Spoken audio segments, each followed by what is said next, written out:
Effectivement, on le dit, même au plus haut niveau, puisque la Commission européenne, dans son papier, son livre vert sur le financement à long terme de l'économie, dépeint les ménages européens comme étant la principale source de financement à long terme, mais malheureusement, dit la Commission, ils sont très court-termistes et ils sont très averses au risque.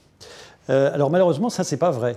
Notamment pour les épargnants français. Mais si je reste d'abord au niveau des épargnants européens et sur la seule épargne financière, 65% de l'épargne des Européens est placée en produits à long terme, puisqu'il y a 32% en assurance vie et en épargne retraite, 17% en actions, 7% en fonds et 5% en obligations. Donc, premièrement, pour l'épargne financière, ça n'est pas vrai. Alors, c'est encore moins vrai pour les épargnants français, puisque les épargnants français, en plus de la moitié de leur épargne n'est pas financière, mais immobilière. Et qu'est-ce qu'il y a de plus long terme que l'immobilier? Il n'y a pas grand-chose. En tout cas, ce n'est pas du tout du court terme.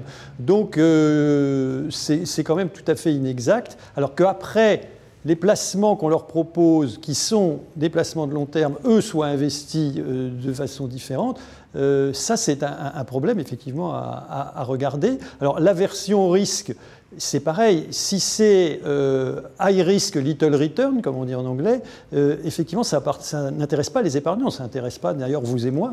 On cite par exemple en France le fait que les Français, leur premier produit d'épargne sont les fonds en euros, c'est exact, 1200 milliards d'euros sur les fonds en euros, et qu'ils devraient être plus en unités de compte où il y a des actions, des obligations.